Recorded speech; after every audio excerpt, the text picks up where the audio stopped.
Hello, design lovers, and welcome to the Decorate Like a Design Boss podcast. Would you like to have a simple, doable formula for achieving decorating success in a space of your own?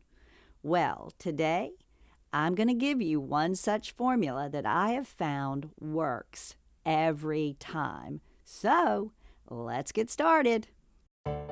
Welcome to Decorate Like a Design Boss, a podcast for design lovers who want to create beautiful spaces in their very own homes. My name is Kimberly Grigg, and I'm a professional interior designer who teaches design lovers like yourselves how to decorate. And when I say decorate, I mean decorate like a design boss. If you're ready to create a space that your family loves and your neighbors can't stop raving about, well, buckle up, honey, because it's time to design. Well, hello there, design lovers. We are up to episode 36, and today I want to share a little formula with you that I think will help you meet with great success as you begin to decorate your own spaces. This episode encompasses how to pull off a room like a pro. A room crafted with this formula will instill a timeless, elegant look.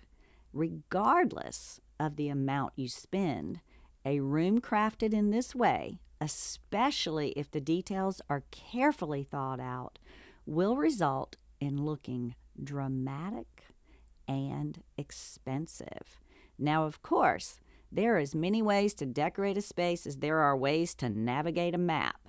This is just one way, but it is a way that I have found to prove easier for a non-professional. So, without further ado, let's take a look at this formula.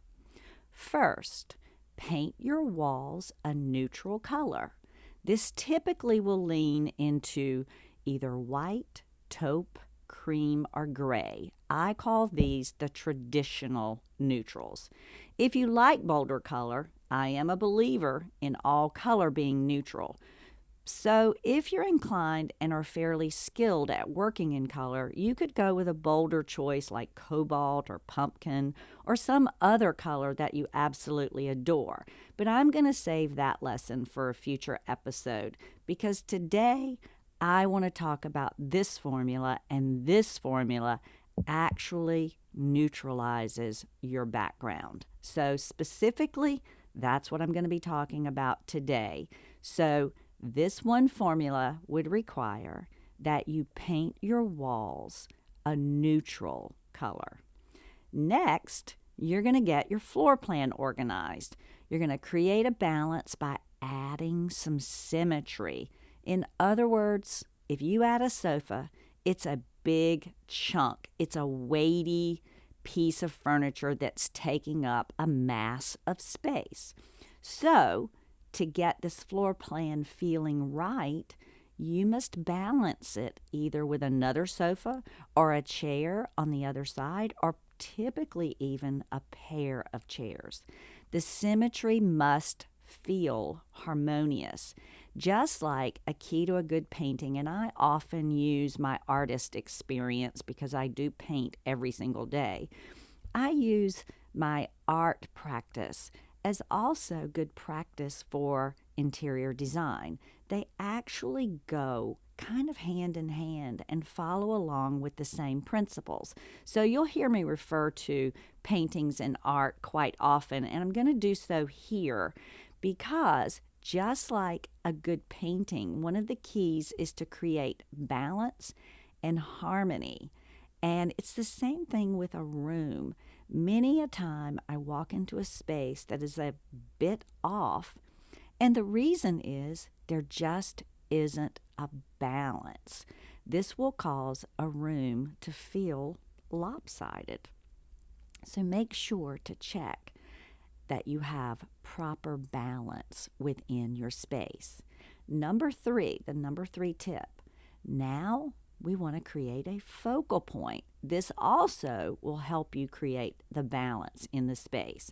If you want to learn more about focal points, I talk about focal points often in previous episodes and on my Time to Design show, which airs each and every Thursday at 4. But you can also catch the replays. This whole show airs on Facebook under Kimberly Grigg Designs. But for now, let's suffice to say that it's best to only have one focal point in a space, and then you want to create your floor plan and arrange your furnishings around that focal point. A focal point is basically a place for your eye to rest, the largest, most key element in a space. Sometimes that can be the fireplace. Sometimes that can be a TV.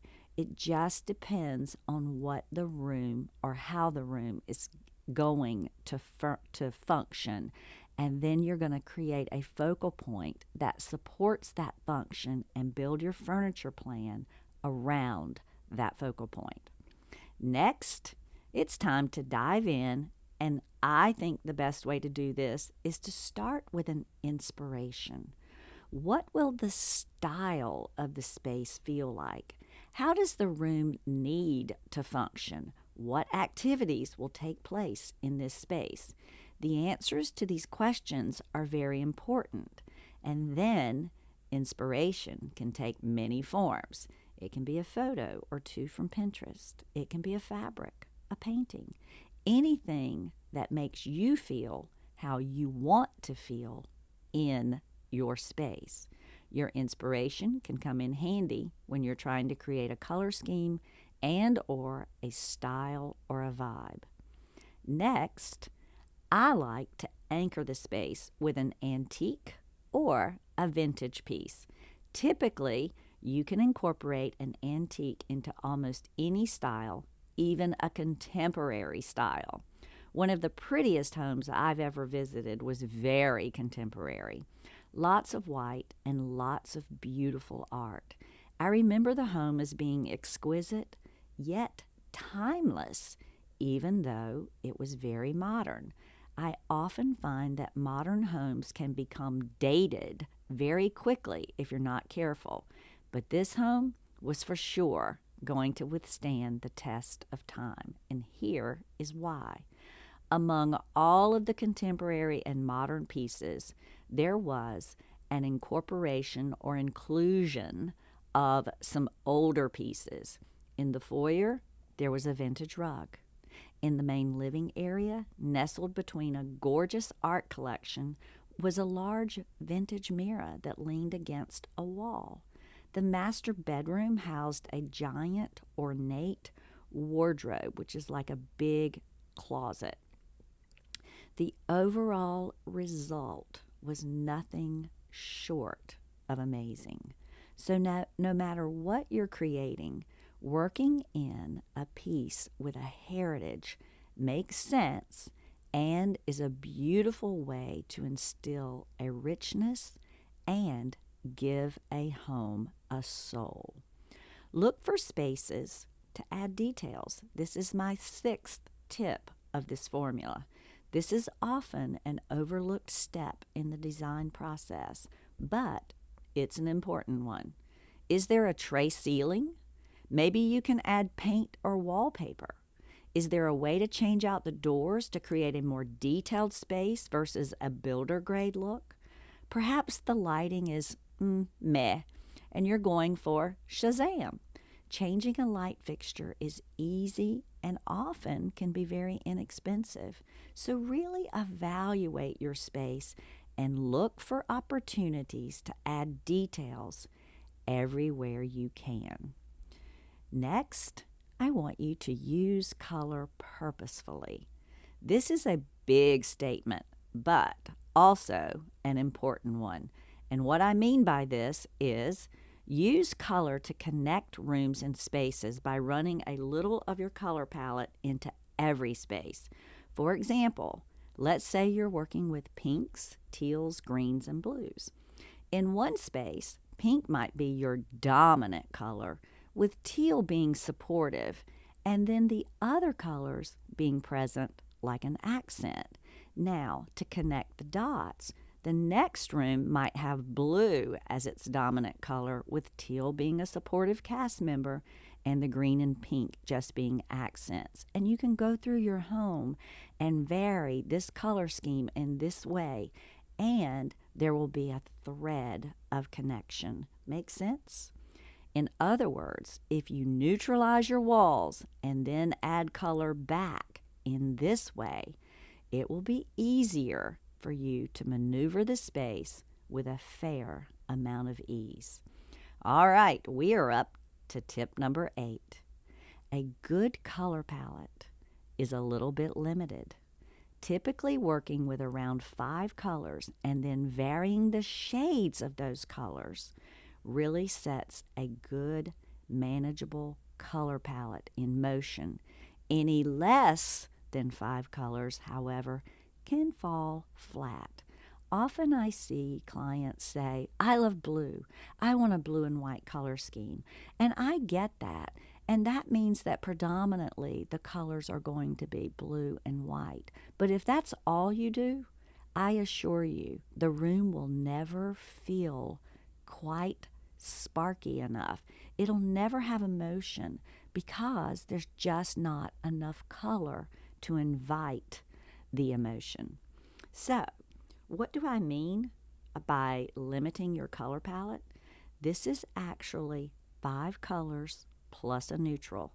This technique is also common among artists. It's called working in a limited color palette and is often used to get rid of chaos and create more harmony in a painting.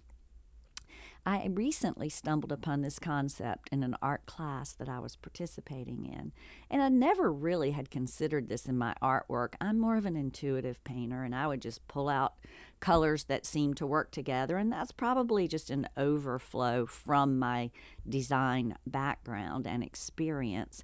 But I'd really had some paintings that were a little bit chaotic, and so I really started kind of diving into this concept.